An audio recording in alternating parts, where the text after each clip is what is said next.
నారాయణపేట మండలంలోని పెద్ద గ్రామమైన కోటకొండ గ్రామంలో పేరుకే ప్రభుత్వ ఆసుపత్రి అక్కడ ఉండాల్సిన సిబ్బంది డిప్యూటేషన్ల పేరుతో జిల్లాకి డిఎంహెచ్ఓకు పీపీ యూనిట్లకు తీసుకువెళ్తున్న జిల్లా వైద్య అధికారులు ఇక్కడ పూర్తి స్థాయిలో రెగ్యులర్ డాక్టర్ లేకపోవడంతో ఉన్న డాక్టర్ ఒక ఫార్మాసిస్ట్ ఒక ల్యాబ్ టెక్నీషియన్ ఒక స్టాఫ్ నర్స్ అది కూడా కాంట్రాక్ట్ బేసిక్ వారే ఎక్కువ అసలే కోటకొండ పెద్ద గ్రామం చుట్టుపక్కల 15 గ్రామాల నుండి పేషెంట్లు వస్తుంటారు పూర్తి స్థాయిలో వైద్య సిబ్బంది లేకపోవడంతో ఉన్న సిబ్బందితో వచ్చిన పేషెంట్లకు తీవ్ర ఇబ్బందులు ఒకానొక సందర్భంలో సిబ్బందితో పేషెంట్ వాళ్ళకి సంబంధించిన వారు గొడవలు ఇన్ని సమస్యలు ఉన్నా పట్టించుకుని జిల్లా వైద్య అధికారులు కాబట్టి ఇప్పటికైనా జిల్లా వైద్య అధికారులు జిల్లా కలెక్టర్ స్థానిక ఎమ్మెల్యే కోటకొండ ప్రభుత్వ ఆసుపత్రులు ఉండాల్సిన సిబ్బందిని అక్కడికి తిరిగి పంపించి ప్రజలకు పూర్తి స్థాయిలో వైద్యం అందించాలని డిమాండ్ చేశారు కోరుకొండ మాజీ సర్పంచ్ జయలక్ష్మి చేస్తున్నారు.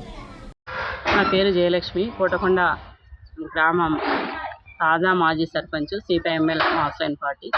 ఇక్కడ ప్రాథమిక ఆరోగ్య కేంద్రంలో పనిచేస్తున్నటువంటి స్టాఫ్ని వివిధ కారణాల చేత డిప్యుటేషన్ మీద నారాయణపేట డిఎంఎండ్హెచ్ ఆఫీస్ కానీ మరికెల్ కానీ నారాయణపేట జనరల్ హాస్పిటల్కి పంపడం అనేది జరిగింది. ఇక్కడ రెగ్యులర్ డాక్టర్ కూడా లేరు డిప్యుటేషన్ మీద, అంటే ధన్వాడ రెగ్యులర్ డాక్టరు ఇక్కడ డిప్యుటేషన్ మీద పనిచేస్తున్నటువంటి పరిస్థితి ఉంది. ఇట్లా మొత్తం కూడా ఉన్నటువంటి డాక్టర్ డిప్యుటేషన్ మీద ఉంది. ఇక్కడ ఉన్నటువంటి స్టాఫ్ని దాదాపుగా 11 మందిని తీసుకొని పోయి వేరే ప్రాంతాల్లో పెట్టడం వల్ల ఇక్కడ ఉన్నటువంటి సిబ్బంది వచ్చేటటువంటి పేషెంట్లకు కానీ వచ్చేటటువంటి వాళ్ళకి సరైనటువంటి వైద్యం అందించలేనటువంటి పరిస్థితిలో వాళ్ళు ఉన్నారు. ఎందుకు అని అంటే ఇప్పుడు 11 మందిని వాళ్ళు ఇక్కడ నుంచి అక్కడ డిప్యుటేషన్ మీద పంపించారు. వాళ్ళు పంపించిన దాంట్లో హెల్త్ అసిస్టెంట్స్కి సంబంధించి 3 డిఎంఎండ్హెచ్ ఆఫీస్లో డిప్యుటేషన్ మీద ఉన్నారు. ఏఎన్ఎంలు ఒక 2 మరికెల్లో డిప్యుటేషన్ మీద ఉన్నారు. ఒకరు పీపీ యూనిట్ కింద నారాయణపేట హాస్పిటల్లో ఉన్నటువంటి పరిస్థితి ఉంది. ఎన్సిడి పోస్ట్ కూడా ఇక్కడ ఖాళీ ఉంది, అది ఇక్కడ స్టాఫ్ లేరు. సూపర్వైజర్స్ కూడా 2 ఉండాల్సిన చోట ఒకరే ఉన్నారు. ఎంపీహెచ్ఈఓ పోస్టు ఖాళీ ఉంది, వాళ్ళు కూడా ఇక్కడ లేరు.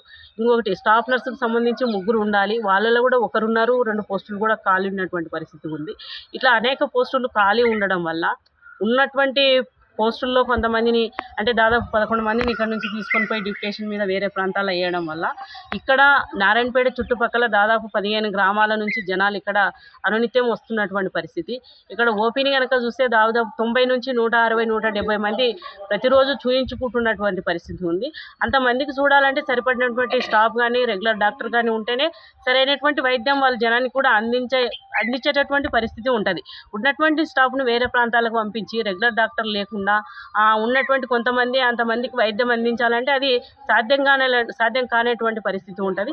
అందుకని ఇక్కడ చుట్టుపక్కల నుంచి వచ్చేటటువంటి జనాలంతా కూడా ఇక్కడ వచ్చి సరైనటువంటి డాక్టర్స్ లేకుండా స్టాఫ్ లేకుండా వైద్యం అందక వాళ్ళంతా కూడా మళ్ళీ ప్రైవేట్ హాస్పిటళ్ళ చుట్టూ తిరిగి చూయించుకునేటటువంటి పరిస్థితి ఏర్పడుతున్నటువంటి పరిస్థితి ఉంది. కాబట్టి మేము కోరేది ఏమంటే కోటకొండ ప్రాథమిక ఆరోగ్య కేంద్రం కింద ఎంతమంది అయితే స్టాఫ్ ఉన్నారో వాళ్ళని డిప్యుటేషన్ మీద పంపించకుండా పంపించినట్టు వాళ్ళని వెంటనే కోటకొండ హాస్పిటల్కి పంపించాలని చెప్పి మేము డిమాండ్ చేస్తున్నాం. అదొకటే కాదు, రెగ్యులర్ డాక్టర్ని కూడా ఇక్కడ నియమించాలని చెప్పి కూడా మేము కోరుతున్నాం. గతంలో ఉన్నటువంటి కలెక్టర్ని కానీ డిఎంఎండ్హెచ్ఓని కానీ మేము కోరింది ఏమంటే ఇక్కడ జిల్లా కేంద్రానికి మారుమూలగా ఉన్నటువంటి ఈ ప్రాథమిక ఆరోగ్య కేంద్రం, దీని చుట్టుపక్కల కూడా అనేక తాండాలు గ్రామాలు ఉన్నాయి. ఆ ప్రజలంతా కూడా రాత్రి పగులనకుండా హాస్పిటల్లో చుట్టూ తిరుగుతున్నటువంటి పరిస్థితి ఉంటుంది. ఈ కోటకొండ ప్రాథమిక ఆరోగ్య కేంద్రాన్ని వెంటనే 24 అవర్స్ హాస్పిటల్ కింద కూడా మార్చాలని చెప్పి కూడా అనేక సార్లు మేము డిమాండ్ చేయడం జరిగింది. అప్పుడున్నటువంటి కలెక్టర్ కూడా స్పందించి స్టాఫ్ నేను అందిస్తా 24 అవర్స్ హాస్పిటల్ కిందనే మనం చూద్దాం నడిపిద్దామనే పరిస్థితిలో కూడా వాగ్దానం చేసి స్టాఫ్ని పంపించడం అనేది జరిగింది. అట్లాంటి స్టాఫ్ని మళ్ళీ ఇప్పుడు వెనక్కి తీసుకోవడం అనేది సరైనది కాదు. వెంటనే 11 మందిని డిప్యుటేషన్ కింద ఈ హాస్పిటల్ నుంచి తీసుకున్న వాళ్ళని వెంటనే ఇక్కడ పంపాలని చెప్పి కూడా మేము కోరుతున్నాం.